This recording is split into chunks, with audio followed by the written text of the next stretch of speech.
Well, welcome back to another edition of our Heart-Driven Hustle, Create the Rebel podcast. We're having a lot of fun here.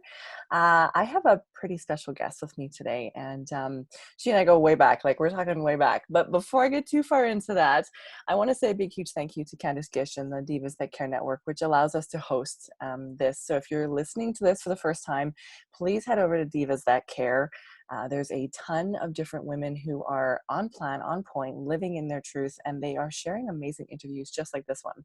Now, for those of us who are putting out content in the world, and for those of you who are listening, it actually matters a lot to us when you take the time to like, to follow, to love us, to subscribe. So that's my ask of you today. If you get value out of this, that you like it, you share it, you comment on it, you subscribe to what we're doing, because that is really the biggest and best thing that you can do to show us that what we're putting out there for you right now is actually making a difference. So you can catch this and other interviews just like that on the Divas That Care Network, as well as, of course, whatever YouTube channel or Facebook page you found us on.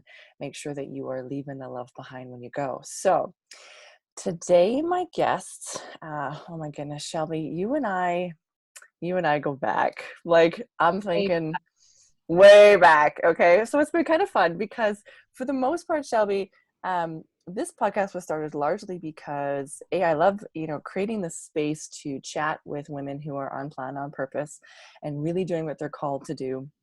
And we're finding that right now is, of course, an incredible time to put out great content because we're all sort of stuck at home. And so we're looking for unique ways to find each other. And I know that for you, you've really had a journey, and I've been a part of that in various ways. Throughout, our stories have often mirrored each other, right? We both have young kids. My tiny human is going to be 5 in like 3 or 4 sleeps, man. Like it's crazy. I know. I think to myself, what the heck have I done with myself in the last 5 years? Oh, right. Raised her.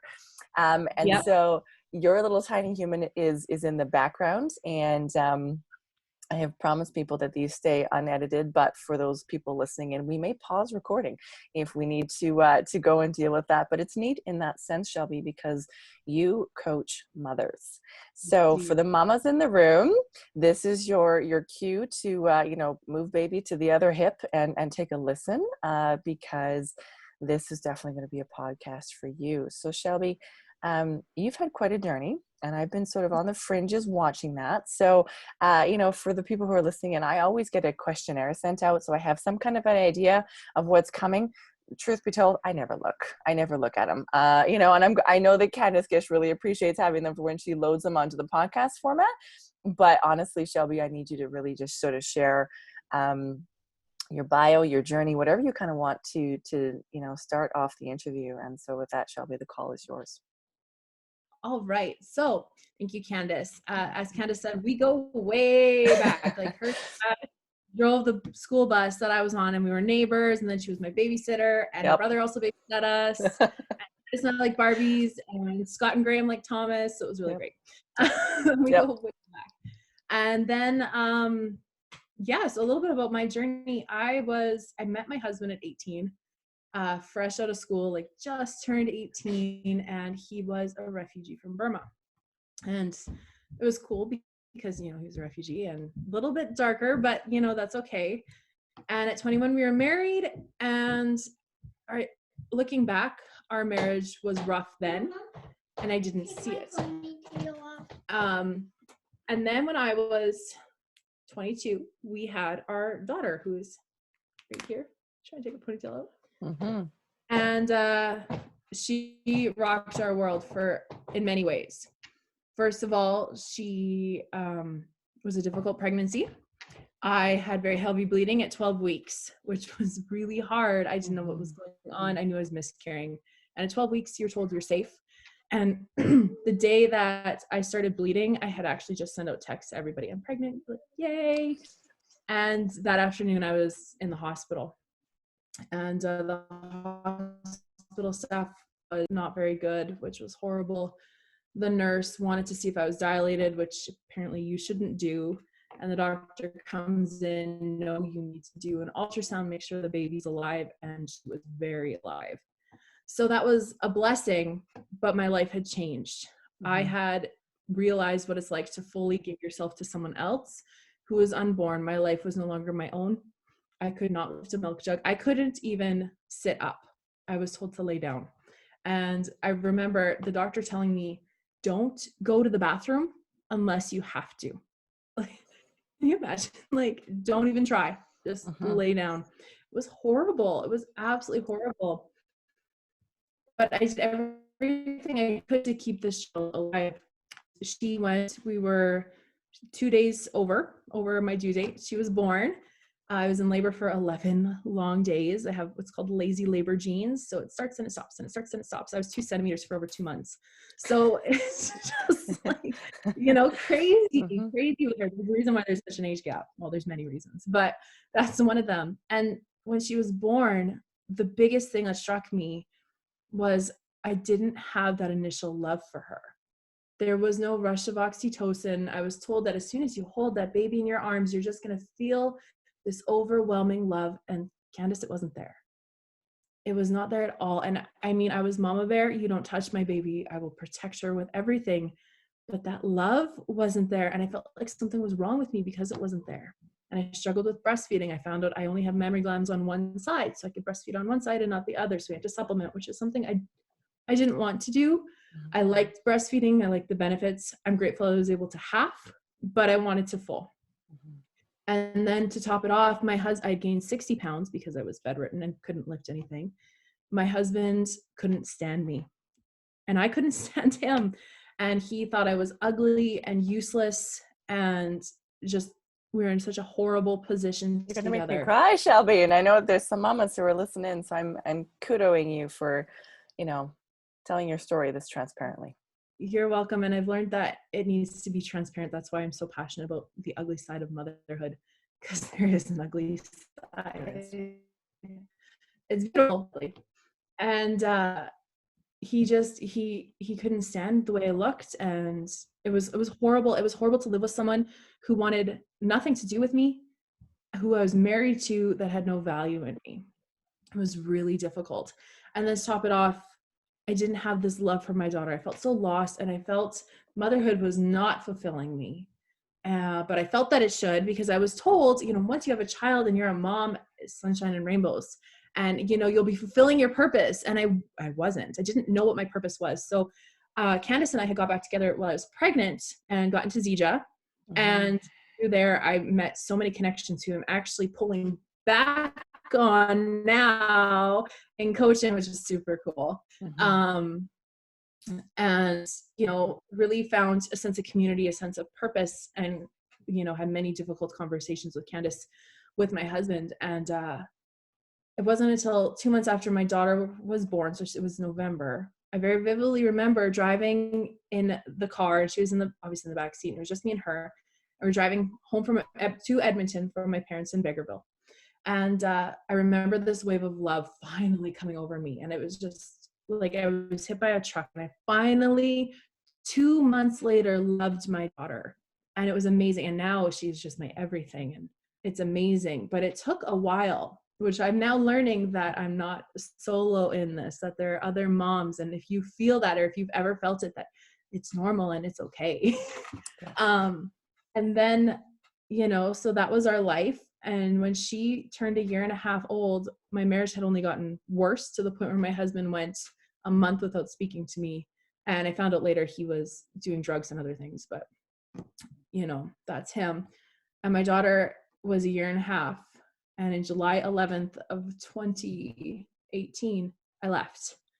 He was at work. We packed up the house, we left. And I left for a couple of reasons. Obviously, I left because he was mean and verbally and emotionally abusive. And our daughter was growing into having this super bold, vibrant, passionate personality that I knew if we stayed with him, she'd be silenced. And I was not okay with that. She's hard to mother, yes. However, I know that through cultivating this, she's going to go very far. And I did not want her silenced. And she was a huge reason why I left. I did not want her to see that this is how a man is to treat a woman, that he can be mean and walk all over her. And that is not okay.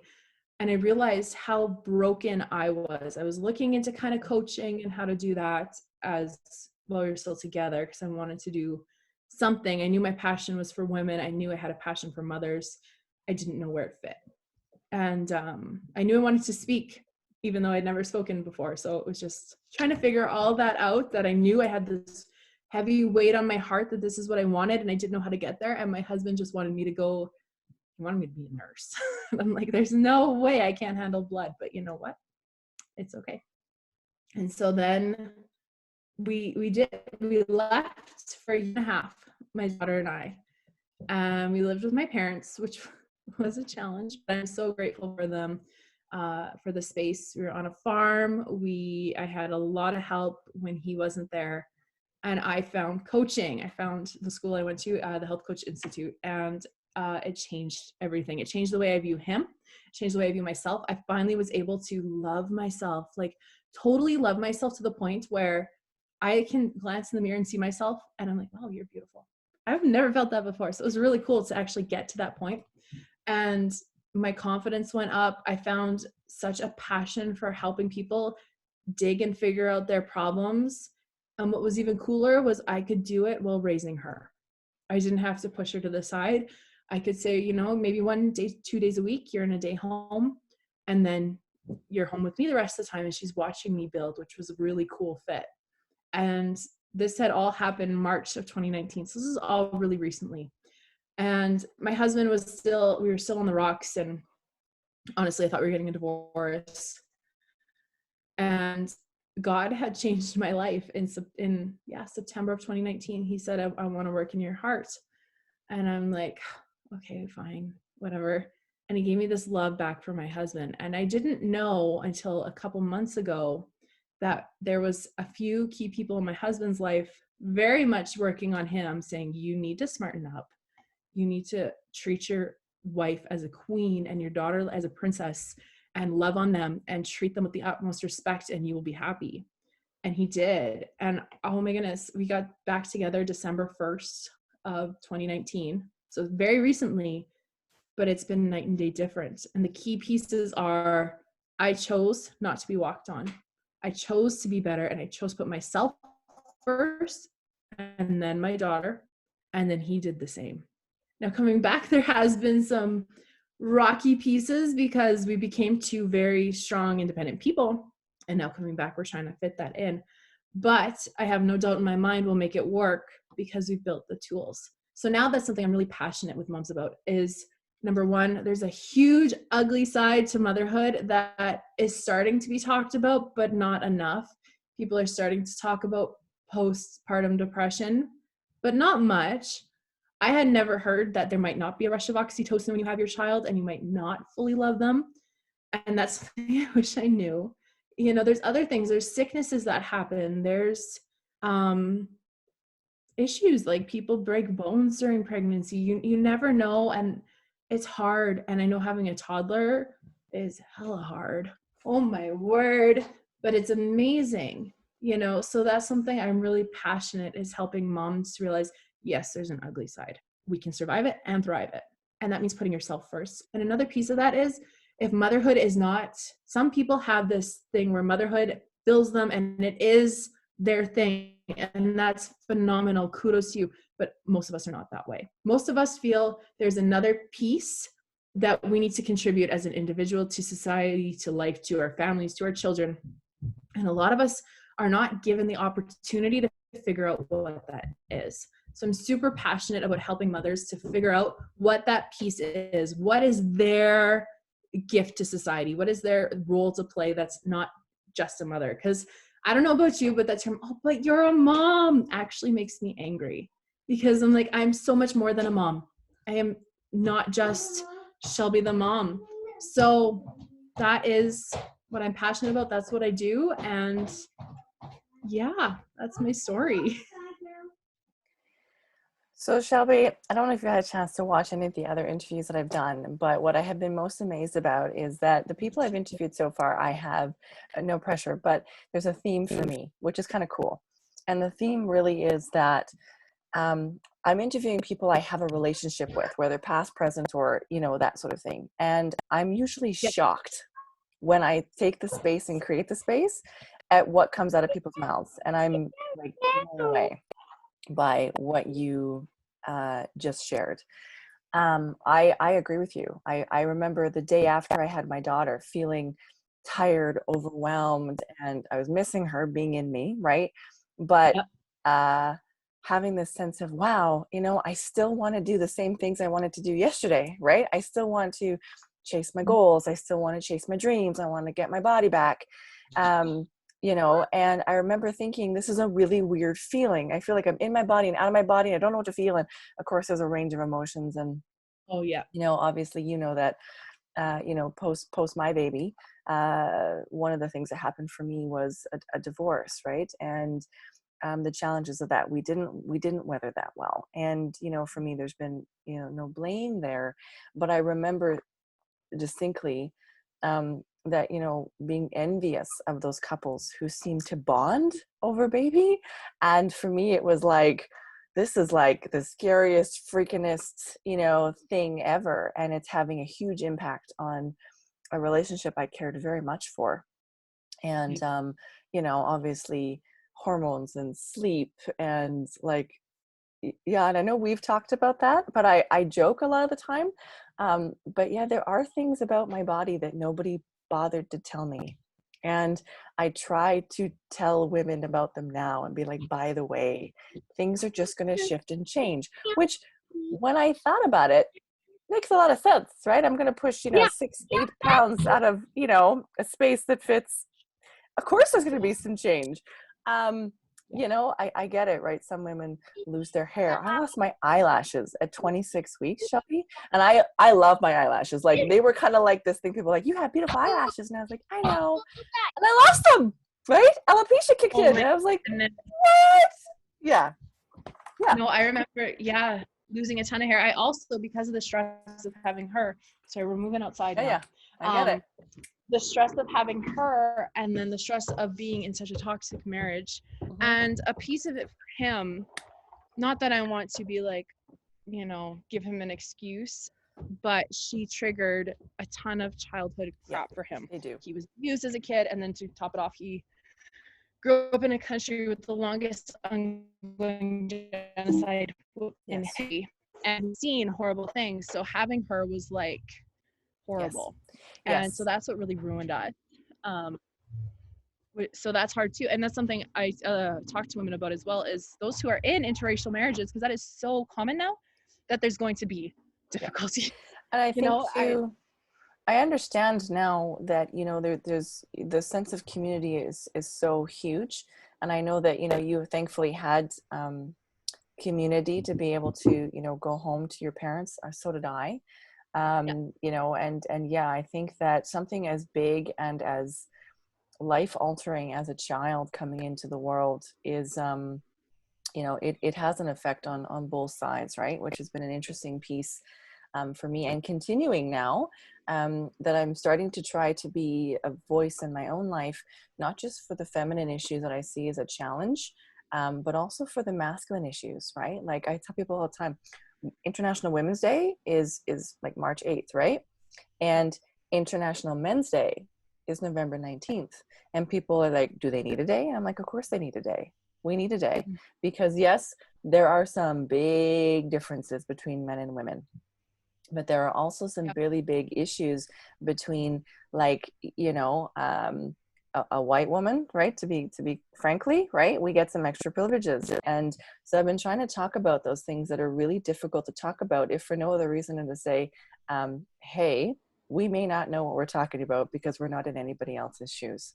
And so let's just, take a step back and take a look at that. So I love that you have grown through that. Thank you for sharing your story so transparently.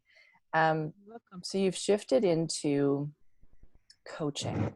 Talk to me more Yes. about that. What does that look like for someone? Because of course, part of the reason I'm doing a platform like this, Shelby, is to give women like you who have something you want to share access to networks, because I really think, as we've seen with COVID, that things travel fast if we can connect the Yes. network. So let's talk about that and what the next, I don't know, maybe year or two looks like for you. So if somebody is sort of feeling stirred and just wants to reach out to you, what can they expect when they do? So a couple things. I'm working right now on I don't like the term course because that's not what it is, but almost like a 6 weeks retreat, maybe we'll call it. Sure. Called Keeping Mama's Sanity. And I'd like to launch that at the end of May, beginning of June, where moms can come and learn about how to take care of themselves first before they try to take care of their family, because you cannot give when there's nothing in you to give. And when you feel like you have no purpose, drive, or desire, you can't give. So that's something that I'm really passionate about. And I also offer a 90-day program on confident, sexy, and free, and helping women to feel confident, sexy, and free, because I'm also a huge body positive advocate after going through what I went through.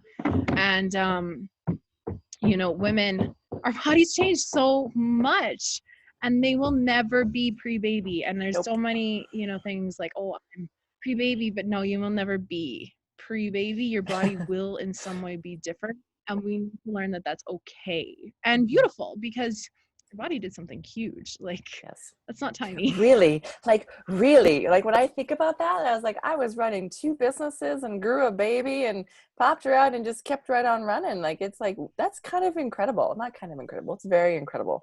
Very incredible. Right?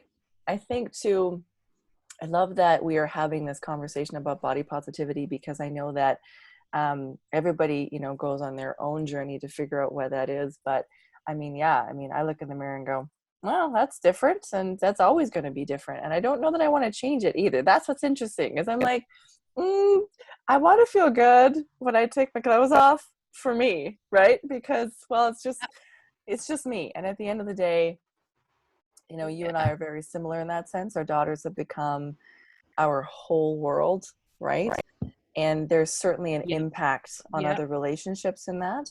But I feel like, you know, these first few years are so crucial to their development, that, you know, showing them this powerhouse way to be, you know, everybody's got their own take on that kind of thing. But I think that it's about having a conversation that makes somebody think, so that, you know, somebody who's listening, right, pausing for effect there, we are out there, right? The tribe is out there, and just go and find it. And right, no more need for the trolls or the bullies. It's just do you, be you, and be at home in it. Exactly. Another thing, I love how you said, like, these first few years are so crucial. One of the things that I do coach on is beliefs and identity.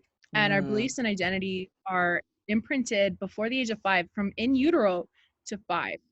That's when your core beliefs, like those, I'm not enough, I take up too much space, that's when they're actually imprinted on you, which is hard as a mom who's a coach, because I'm like, I don't want to screw her up, and I know there's going to be something. You are screwing her up.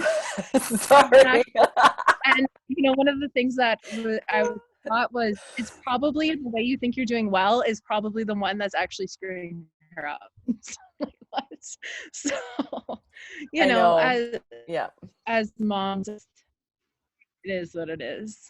I think being a mom, I think being a parent, right? Let's not leave out the men, but I think being a parent is a courageous act. You know, I think about that all the time, right? And I think about some of the choices I've made, Shelby, in the last few years, right?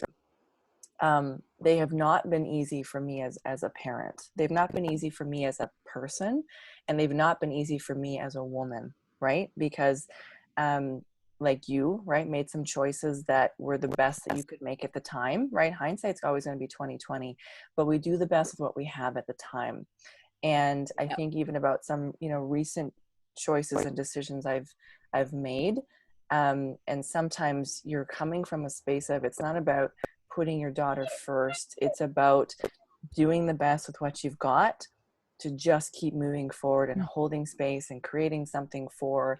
And I think that we have to remember that motherhood is a courageous act. And so, you know, Mama, when you're waking up and you're feeling overwhelmed, remind yourself that the rest of us are like, oh my word. Right? It is. Yes. It's crazy. It's something you don't, sorry, that's so spider. That's okay. You are the coach of mamas. That's the way this is. The reality of motherhood. She's doing very well, to be completely honest with you. She's on point. She's amazing. Oh yeah. No, I get it. And Nara will do this thing where she'll like sneak into the camera so she can be like, hi. I'm just like, but the reality is that I've promised people these are going to be unedited, and there's a reason for that, because I do see all of the amazing videos, but I think that people right now are craving an authenticity. And Shelby, recently I've been trying to live from this place of like really raw honesty, right? So I think it's easy to put our best out there, right? Especially we want to be seen that way. We don't necessarily want to be vulnerable. We don't necessarily want all of those things. But I think vulnerability and not having your poop together is a really powerful place to be. I think people actually prefer it when you're like, no, I don't have it figured out. In fact, I'm pretty sure I've made some really big mistakes, like even recently. And I'm not so sure how I'm going to adjust to the guilt of that. I'm pretty sure I'm screwing my daughter up. I'm pretty sure I don't have it all together. But what I do know is that there are people who are here to support. You can call in your tribe, right? Not to sound woo-woo, but like I've been looking for spiritual midwives, because I chose to use the midwifery to bring Anara into the world. And for me, a midwife is somebody who basically holds space, right? They're not going to rescue you from what you're going through the way a doctor might, right? Put you in stirrups and say, let's deliver this baby. Not that there's anything wrong with that, okay? But for me, a midwife is more like, hey, I know what I'm doing. I'm going to hold some space, but this is all you, chickie, right? Yep. And that's been kind of the people I've been kind of saying, hey, would you? And interestingly enough, other people are messaging me, right? Which is what happens when you start to show yourself and say, hey, I'm here. I don't have my poop together. And, I'm bleeding over here. And oh my goodness, I'm messing up over here. And it's really interesting how when you come together and realize that we're not actually all that alone, right? Which I think is challenging right now as we're socially distant. I'm an introvert, Shelby, and today someone's like, what do you need today? And I said, honestly, I need a hug. Like, I could really use a hug. Yep, I'm feeling that. I get it from my daughter. I'm like, we need to hug each other. My husband's a hugger, and that's okay. That's them. Yeah. But with her, she is. And it's interesting you say about doing what we need to do. One of the things lately we've had to do is I struggle with adrenal fatigue, and that's just from being overstressed and all that. And so lately it's been, okay, she's awake, iPad, come to bed with me, I get more sleep. And I have been feeling the guilt of that. I have been struggling with, I don't want her to grow up being like, oh, mom was tired all the time, even though I have been. Switching out some foods though has really helped. But today we were talking and I said, Delira, we have a clock that it turns green when she's allowed to get up. Otherwise she'd be not sleeping. She struggled to sleep from the get-go. Like that kid never napped. I remember. Oh my word. And so it's much better, but she could be up at like 4 and then stay awake till midnight. Like that's just who she is. And she's doing her thing. But so I told her this morning, I said, tell you what, if you stay in bed till the clock turns green, I will also get up when the clock turns green. And she was so excited. All right. I love it.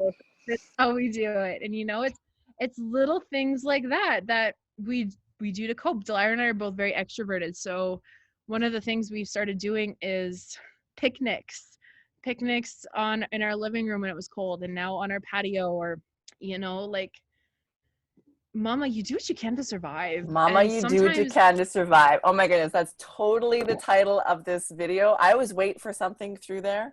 That's totally it. Mama, you do what you have to do to survive. And I think that that's true. Yeah. It is, and you might look back and be like, oh, I could have done that differently. But at the same time, no, you couldn't have, because you can only do what you're able to do with the resources and the energy that you have. And, we as moms, it's all good. No, you're good, babe.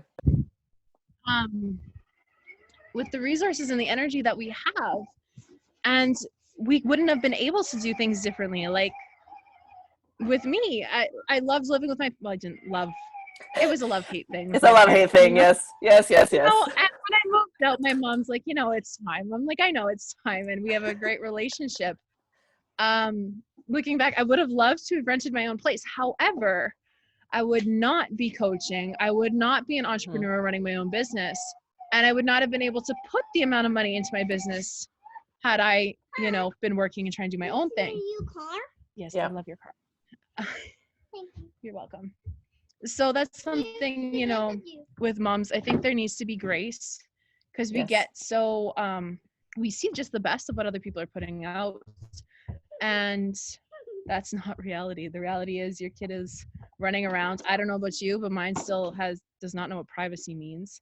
And Privacy is passwords an all over. illusion. Yes, Yes. definitely an illusion. So, and it's just, you do what you can. And the reality is motherhood, this piece is not long, like 18 years, if that, really. And when you think about the scale of life, that's not very long. So I don't know where I was going with that, but It's all good. just mom, you're doing well. That's something I really want to encourage moms. You're doing well with what you can. And it can only be better when you've taken care of yourself enough to make it better. You know what I'm saying? So, I do. Well, Shelby, I appreciate that. And for anybody who's like listening and feeling like they'd like to find you, I always make sure that in the box below, of course, is all of your contact information. So we'll have the links and all that kind of stuff so they can find you. Yep.